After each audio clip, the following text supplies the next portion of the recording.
नमस्ते। आज बात करते हैं एक ऐसी छुपी हुई ताकत की जो हमारी दुनिया को चलाती है। परासरण दाब यानी ऑस्मोटिक प्रेशर। ये एक ऐसा जबरदस्त फोर्स है जो पौधों से लेकर हमारी अपनी बॉडी तक हर चीज पर असर डालता है। कभी सोचा है वो कौन सी अनदेखी शक्ति है जो पौधों को सीधा खड़ा रखती है, उन्हें मुरझाने नहीं देती, या जिससे हम पानी को साफ कर पाते हैं? इसका जवाब साइंस के एक बहुत ही मजेदार कॉन्सेप्ट में छिपा है, जिसे आज हम समझने वाले हैं। तो सबसे पहले जड़ से शुरू करते हैं।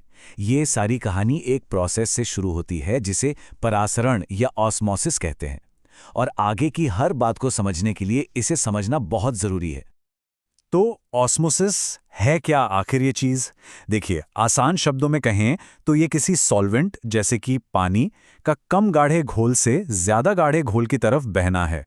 और ये बहाव एक स्पेशल झिल्ली मतलब सेमी परमिएबल मेम्ब्रेन के आर पार होता है। ये झिल्ली पानी जैसे छोटे मॉलिक्यूल्स को तो जाने देती है, पर नमक या चीनी जैसे बड़े पार्टिकल्स को रोक लेती है। मतलब इसे ऐसे सोचिए, ये तो नेचर का एक तरीका है बैलेंस बनाने का। पानी की ये एक नेचुरल आदत है कि वो ज्यादा नमक वाले घोल को पतला कर दे, इसीलिए वो उस तरफ भागता है। ये एक कुदरती झुकाव है बस।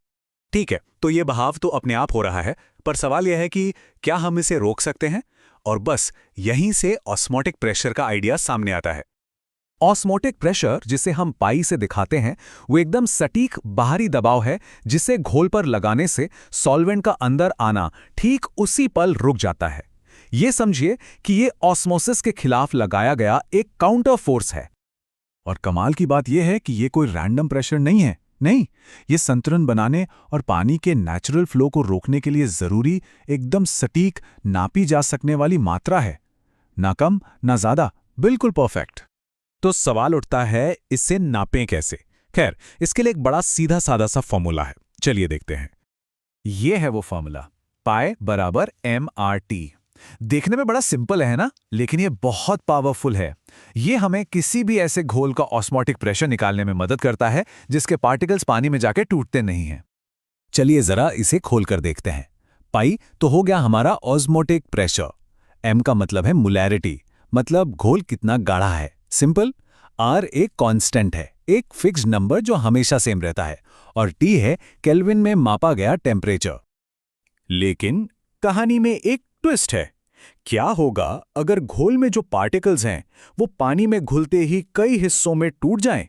ये हमारे सीधे से फॉर्मूला में एक बड़ा मजेदार मोड़ लाता है।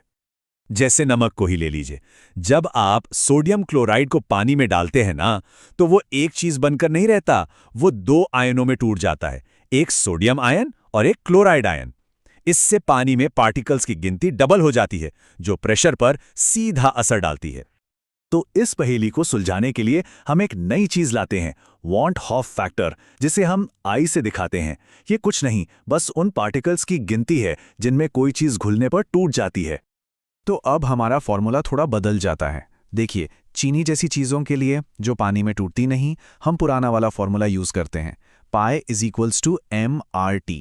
लेकिन नमक जैसे इलेक्ट्रोलाइट्स के लिए हम pi is equals to IMRT use करते हैं। बस ये छोटा सा आई लगाना है और सब कुछ सही हो जाता है। कुछ कॉमन एग्जाम्पल देखें। सोडियम क्लोराइड यानी हमारा नॉर्मल नमक, ये दो आयनों में टूटता है, तो इसका आई हो गया 2। और थोड़ा कॉम्प्लेक्स एग्जाम्पल लें तो एल्यूमिनियम सल्फेट, ये 5 आयनों में टूटता है, 2 एल्यूमिनियम और 3 सल्फेट, तो इसका आई हो गया 5। चलो अब इसे एक असली कैलकुलेशन में यूज करके देखते हैं। मान लीजिए हमें 300 केल्विन पर 1 मोलर NaCl घोल का ऑस्मोटिक प्रेशर निकालना है। ठीक है, तो हम जानते हैं कि I is equals to 2, M is equals to 1, R 0.0821 और T इज इक्वल टू 300 है।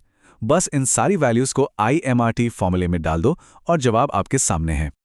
ठीक है, इतनी सारी थ्योरी और कैलकुलेशंस तो हो गई, पर असली सवाल तो ये है कि इसका हमारी रियल लाइफ में क्या काम है। तो चलिए देखते हैं कि इसका असर कहाँ कहाँ पड़ता है। बायोलॉजी में देखिए, ये पौधों की सेल्स को शेप देता है और उन्हें मजबूत रखता है। मेडिसिन में ये पक्का करता है कि जो IV ड्रिप हमें लगती है वो हमारे ब्लड सेल्स के लिए सेफ हो। और सबसे बड़ा एग्जाम्पल, रिवर्स ऑस्मोसिस, जिससे खारे पानी को पीने लायक बनाया जाता है, वो भी इसी पर काम करता है। मतलब सोचिए, एक छोटा सा प्रिंसिपल हमारी सेल्स के अंदर से लेकर बड़े बड़े इंडस्ट्रियल प्लांट्स तक को चला रहा है ना कमाल की बात?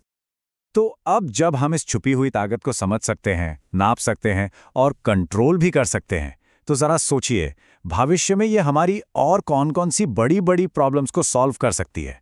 चाहे वो बेहतर एनर्जी बनाना हो या इलाज के नए तरीके खोजना, संभावनाएं तो बहुत हैं।